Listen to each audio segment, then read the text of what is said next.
Seth Meyers. We hope you're doing well. And now, if you don't mind, we're going to get to the news. President Trump accused Minnesota Governor Tim Walz and Minneapolis Mayor Jacob Frey yesterday of, quote, inciting insurrection, which means they could each be facing up to 4 years as president. President Trump suggested in an interview yesterday with the Wall Street Journal he would withdraw ICE agents from Minneapolis, quote, at some point. Mr. Precision strikes again.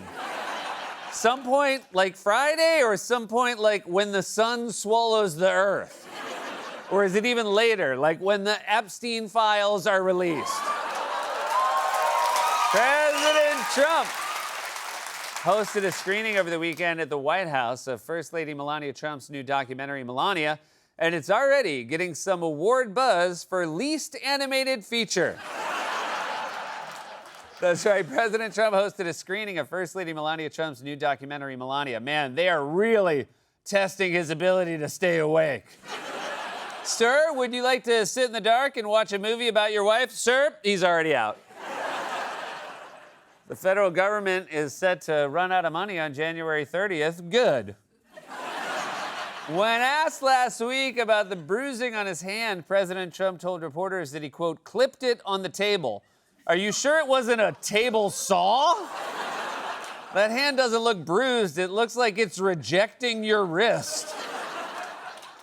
New York Mayor Zohran Mamdani announced in a post on social media over the weekend that the city's public schools will have a remote learning day rather than a traditional snow day, decimating his poll numbers among likely voters ages 5 to 12.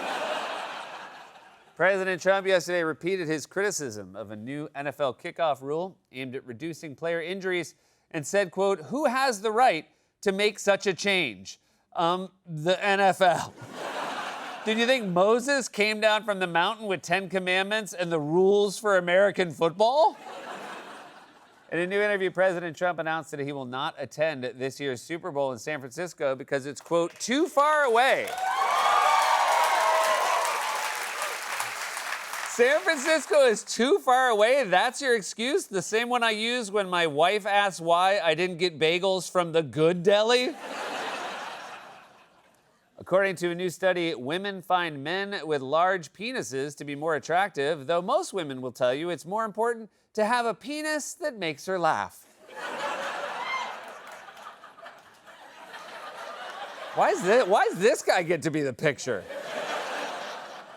What's going on down here? Oh, okay. Take it. Oh, apologies. That's right. A new study shows that women find. Well, I mean, we could have used I'm just saying we have pictures of me. A new study shows that women find men with larger penises to be more attractive. Okay, well, it's 13 degrees outside, so good luck. Best of luck to you. And finally, the thrift store chain Goodwill this week reported record sales last year of more than $7 billion, all because of this year's hottest accessory, a coffee mug from someone else's family reunion. And that was a monologue, everybody. Everything has begun, I'm happy to report. And we got a great show for you tonight. He is the host of All In with Chris Hayes. It airs weeknights on MS Now. He's also host of the podcast, Why Is This Happening? His #1 New York Times bestselling book, The Siren's Call, How Attention Became the World's Most Endangered Resource, is available now in paperback. Our very good friend Chris Hayes is on the show. One of our most frequent guests, old Chris Hayes. And he is a multi-talented comedian, actor, and best-selling author, you know, from The Traitors and RuPaul's Drag Race. Tomorrow, he makes his Broadway debut in Moulin Rouge, the musical, at the Alpha Hirschfeld Theater right here in New York City. You guys, Bob the Drag Queen will also be joining us. So excited to have Bob out here. But before we get to all that, amid the intense national backlash over yet another deadly shooting by federal agents in Minneapolis, new polling suggests that Americans are deeply unhappy with ICE's tactics. For more on this, it's time for a closer look. Depending on where you're watching this, there's a good chance you're snowed in right now. And I have to say, it's actually really beautiful here in New York. The skyline gently powdered in soft white snow, the steady hum of the snowplows against the eerie quiet of a peaceful city. And damn it, it's already all piss now. Last night it was a winter wonderland, and now it's already slush and garbage and piss. But at least it'll all be frozen into some kind of trash glacier until April or early May. Greatest city in the world.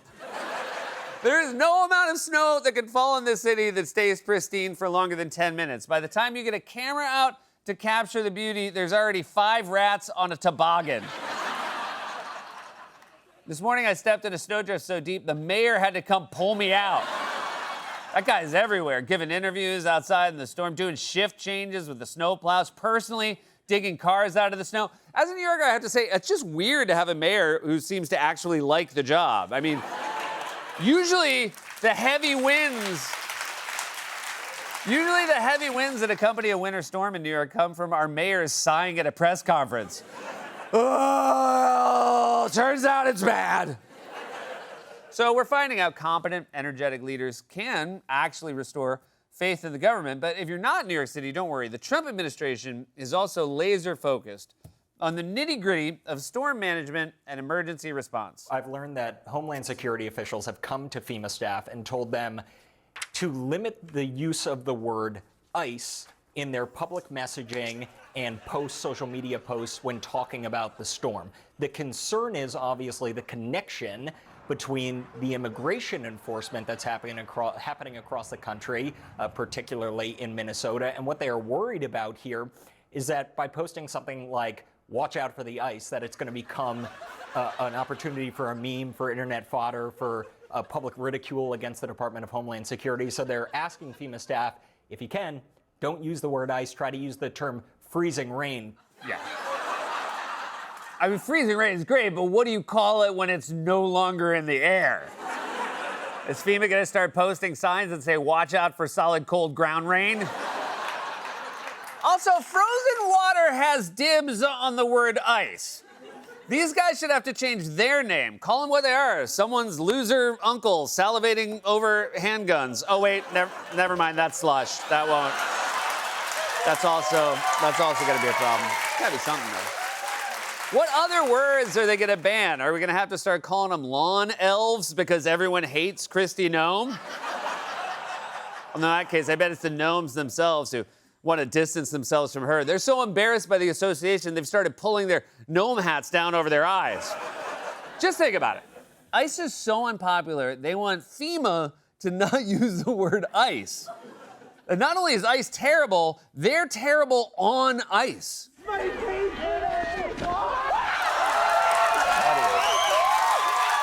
Buddy, did you forget to check for ground rain?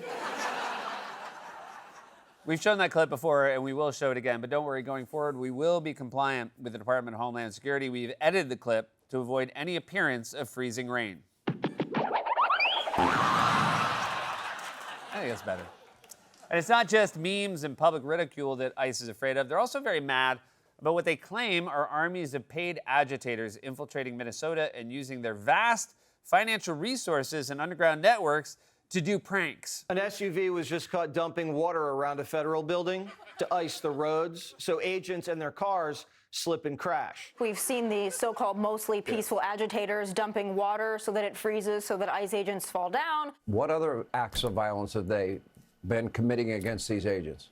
Well, Sean, your viewers can see that car was driving, pouring cold water on the ground so that it would freeze the ground in front of our federal law enforcement vehicles. Well, she's obviously very passionate. Oh my God, they poured water on the ground so that it would freeze. They must have learned that from the terrorist mastermind known as Kevin McAllister. What's next? Minnesotans are posting pictures of frozen plates of spaghetti to make ICE agents think the state is haunted by Italian ghosts.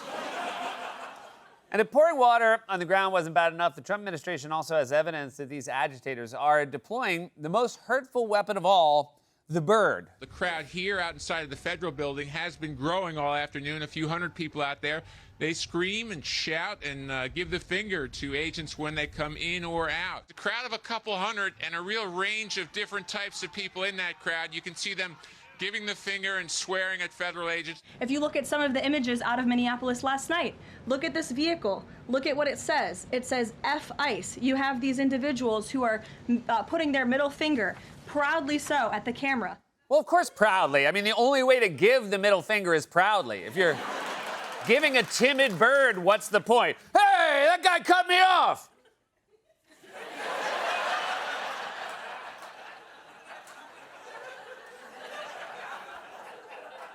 Seriously, though, what kind of ass would flip somebody off while they're at work? Oh, right, that kind. But it gets worse. It gets worse, you guys, because the paid agitators flipping off ICE agents have even managed to infiltrate government agencies like the post office. Go home, you United States Postal Service. Do you know how much you have to suck for a postal worker to curse you out? I mean, usually the people cursing are the ones waiting in line at the post office. This is like getting up to the window and saying, I have a package for you, and the postal worker saying, oh, yeah, well, I got a package for you. It's right. What did you say your name was again? Yeah. Here it is. It's so unfair.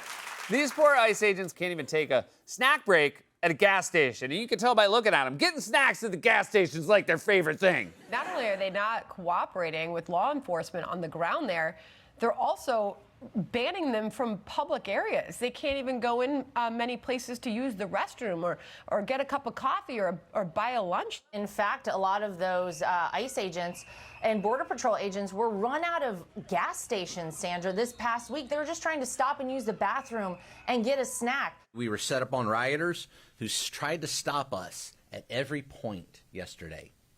Simply using the restroom at a gas station was met with significant resistance. A lot of people would call that stalking. A lot of people would call that stalking. Most wouldn't. I think when someone says, I have a stalker, you don't immediately think, so where do you take a if not the gas station? While the Trump administration complains about middle fingers and frozen water, Minnesotans are bravely showing up in the streets to make their voices heard. And it's worth comparing the behavior of the peaceful protesters we've seen in Minneapolis and across the country to the behavior of federal agents. A massive protest against President Trump's immigration crackdown in Minnesota. Tens of thousands in the streets at this hour. Hundreds of businesses shutting down in protest over ICE. Businesses and schools closing as more than 20,000 people braved the brutal cold to fill downtown. The largest march since protests began. It's negative 40 degrees with the wind chill out here right now, and yet still protesters out and about with a message, ICE out.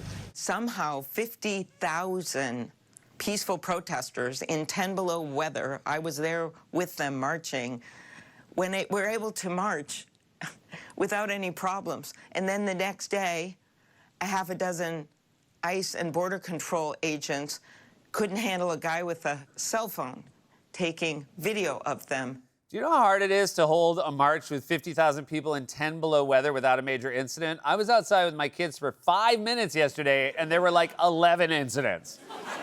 One of them couldn't get their gloves on, another one snot, froze his nostrils closed. I was so cold, I ran back inside. My wife asked where our third kid was, and I said, they fell in a snowdrift. They're not coming back. Thankfully, the mayor dug her out. The barbarism and cruelty we've seen on display from our own government has been heartbreaking and infuriating, but the response from the American people has been heartening because they are overwhelmingly on the side of Minnesotans. ICE, DHS, Kristi Noem have been a political disaster because just take a look here. I mean, ICE's net approval rating during Trump's term. You go back to term number one. Look, it's pretty even at 0 points. You go to June 2025, right? That was when all that stuff was going on in Los Angeles. They dropped down. Look at this, minus 17 points, way in the basement. But then after Minneapolis, it's even lower, minus 27 points on the net approval rating of ICE. Of course, this all being done under Kristi Noem. So, no, what's going on in Minneapolis is not popular at all. This has been an absolute political disaster for the President of the United States.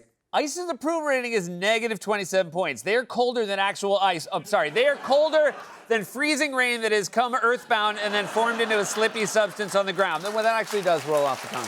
That's actually better.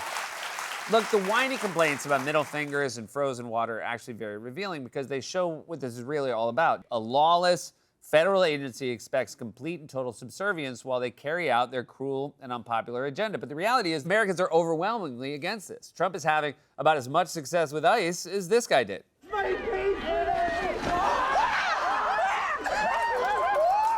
This has been a closer look.